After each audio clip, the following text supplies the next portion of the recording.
It's time. It's finally here. November 17th, 2025. CIF Southern Section has officially begun. In it, the Foothill League has, in my opinion, a new era for the league. I believe this year could very well be the year where we see change. Change in not only the standings, but possibly change in how the standings fall. Of the 7 teams, you have 4 that are completely being rebuilt, have brand new identities, need to form brand new identities very, very quickly.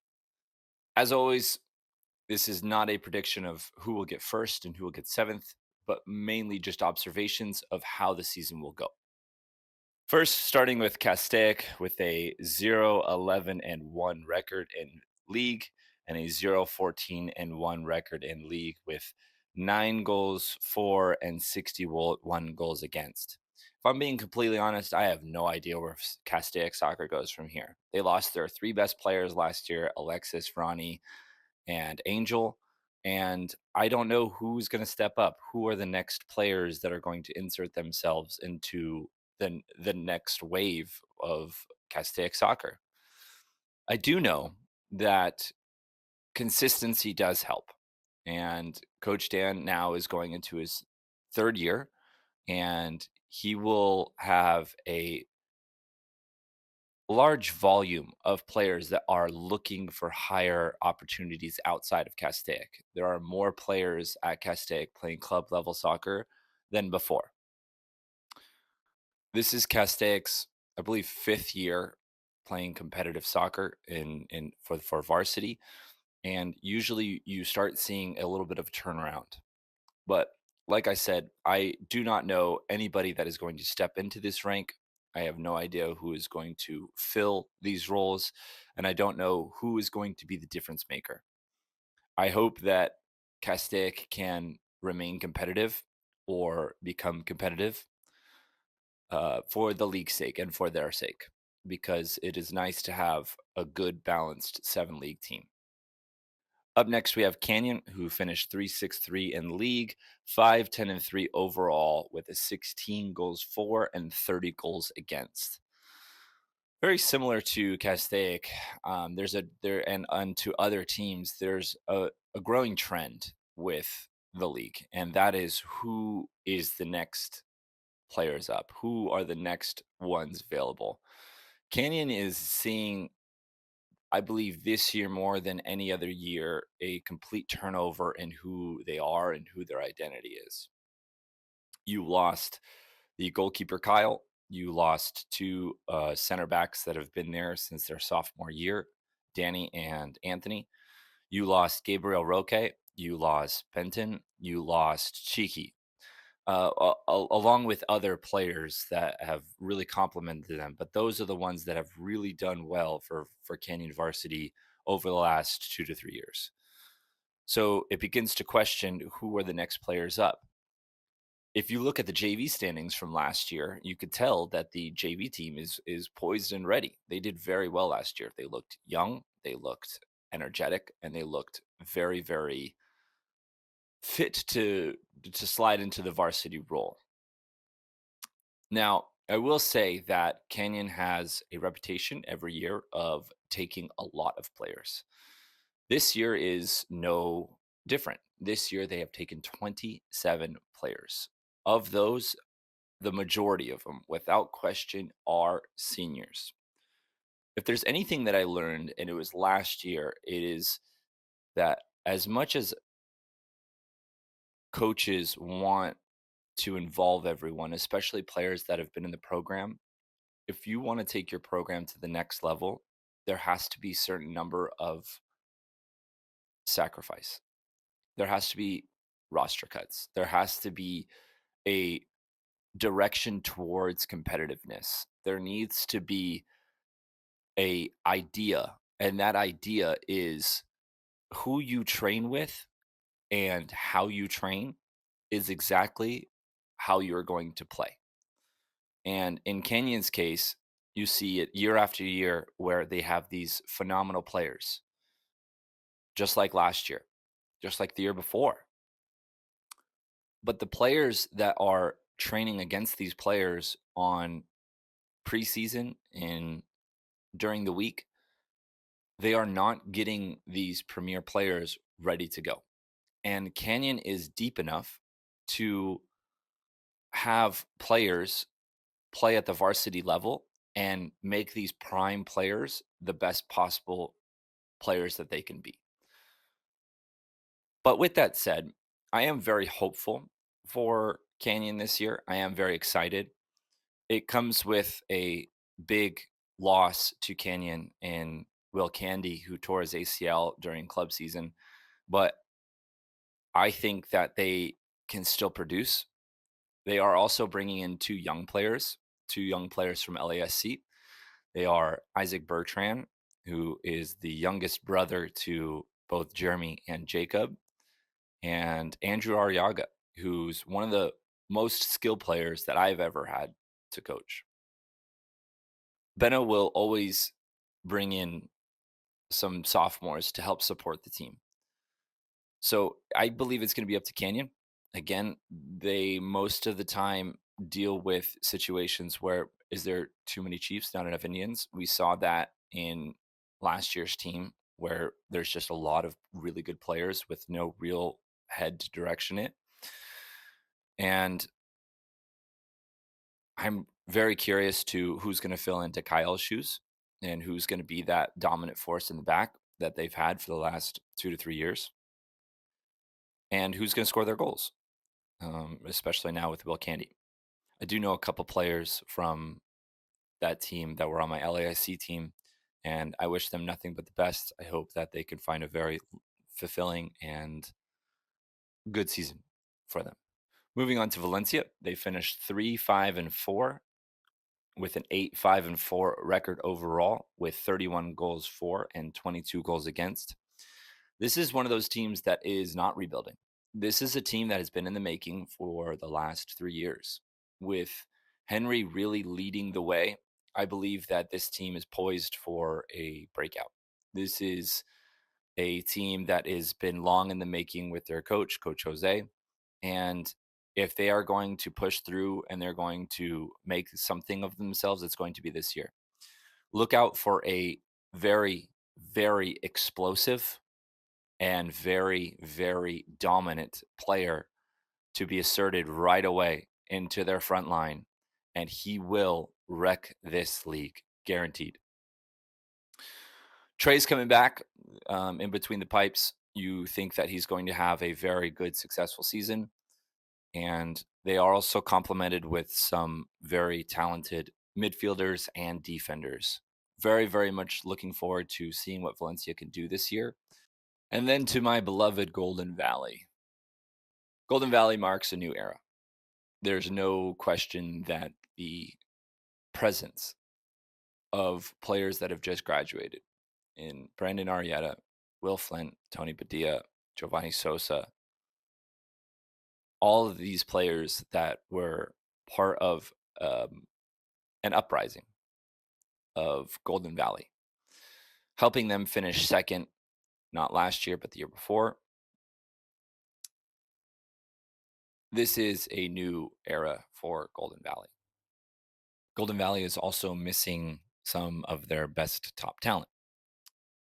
Xavier Aguilar left for MLS Next, and so did Daniel Jung, two players that were poised to be inserted into varsity system and help them succeed.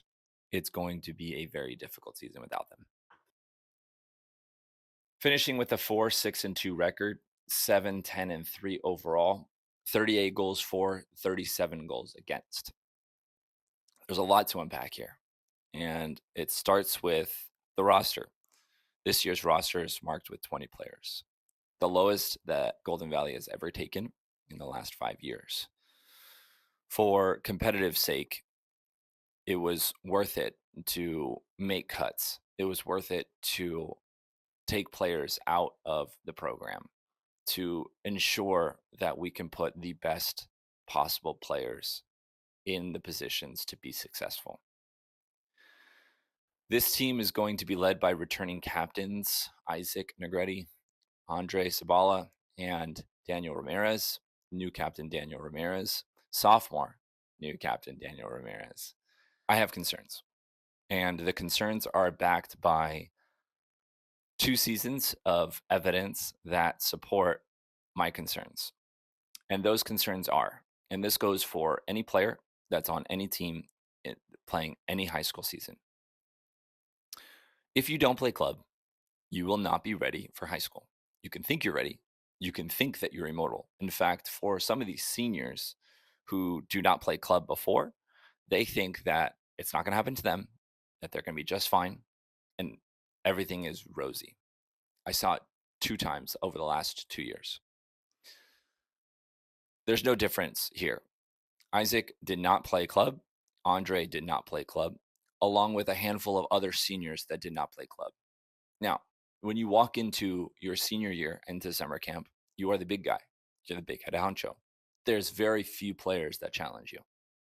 And that is the case here with Golden Valley. However, when you go against other schools with other seniors that have put in the work, that have dominated for a club season, you will be behind.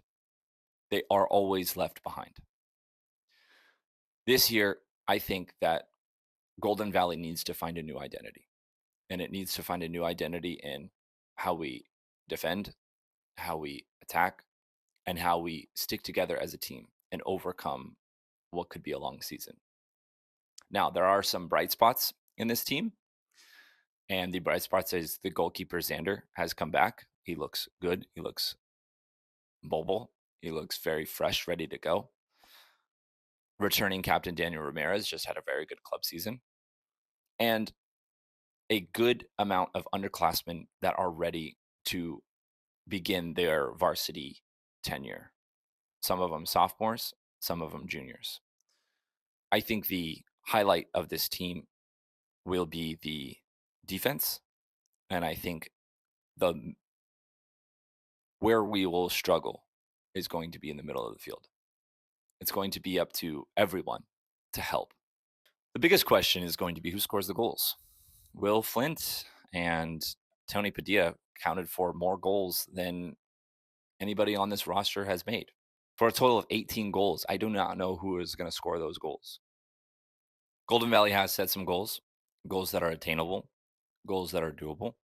And on a personal note, last year, I felt very emotionally unavailable. I felt as if the season took me over in a very emotional way. I was not able to control it. This year, going into it, I felt much better. I feel revived. I feel refreshed. And I'm going to do everything in my power to ensure that Golden Valley stays one of the most competitive teams in Foothill. Moving on to West Ranch. West Ranch last year finished 5-3-4 with a 9-6-5 record, 29 goals for, 25 goals against.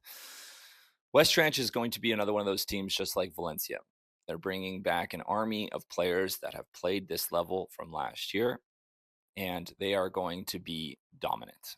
Being led by one of the 4 goalkeepers, in my opinion, that is going to challenge for the Golden Gloves of the year, and Brody Cannon. My biggest question in this roster is who replaces Logan? Logan Bates, I don't believe he carried this team, but he pushed this team. He had the experience, he had the drive, and I don't see that, at least I did not see that from any other player. So he begins to question who on the field can drive this team. We saw that with Wolf, and then there was a transition period where we didn't see anybody. And then we saw it with Logan, and now we're entering a new era. So if West Ranch wants to succeed, they have to make sure that they have an identity and it comes from within one player that can really drive that identity. Moving on to probably one of the most interesting stories, and then in Saugus. Saugus finished 6-2-4 with a 12-4-4 overall, 58 goals for, 29 goals against. Here is the most interesting team in Foothill, in my opinion.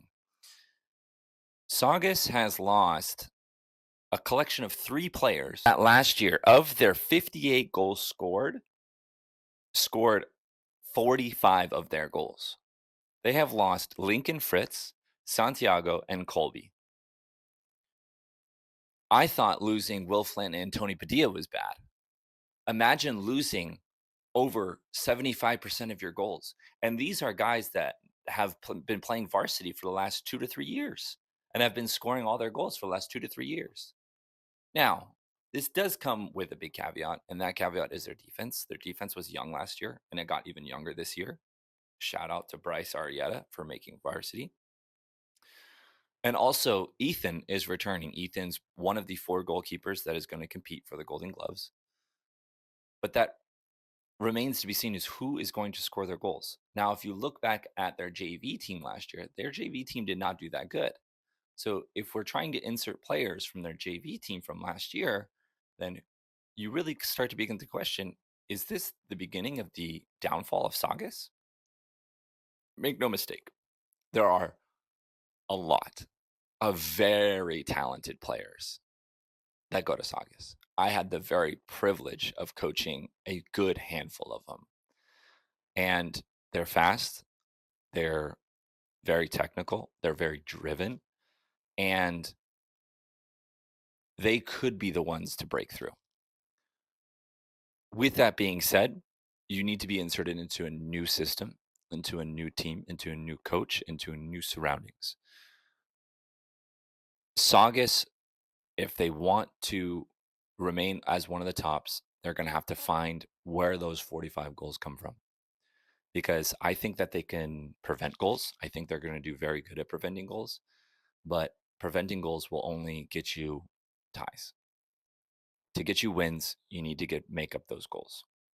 And last but not least, the first place champions. Last year, Hart finished 17-5 with a perfect 12-0 record at home.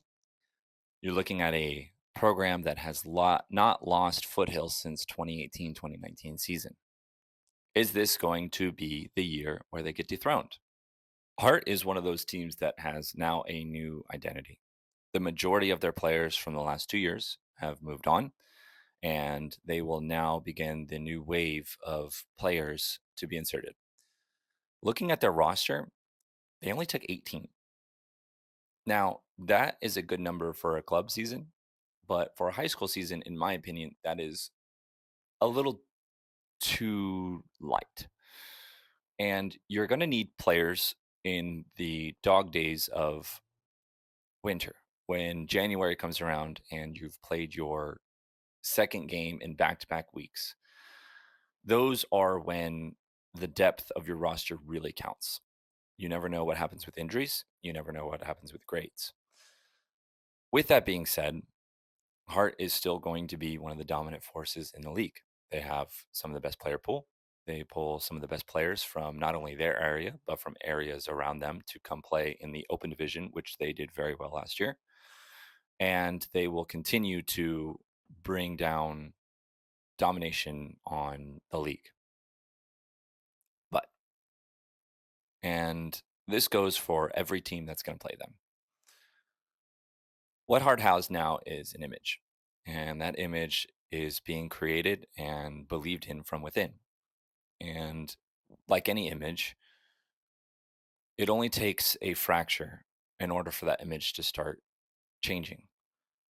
It's up to us, and when I say us, I mean the other 6 teams in the league, to make sure that our Foothill League can be different. It does not have to be the same every single year. And so this year, it's up to every other team to believe that that image can be broken, that image can be changed. It's going to be a fight. It's going to be not let go easy. Hart is good, led by a very good coach. But I believe that they play every single game with the target on their back, and they like that. It's going to take a lot to be Hart. And anybody that needs to do it needs to be sound in all aspects of the game. But If there's a year that can be done, I believe it's this one. Like I said, they lost the majority of their players. I think they have a new identity. Their JV team did well last year, but they showed a little bit of downside. So I believe that this year could be the year that we see change. I could be wrong. I might be right. You never know. To all the players, to all the coaches, to all the administrations, to all the supporters, I wish you guys nothing but the best. I'm looking forward to it. This is one of my favorite times of the year.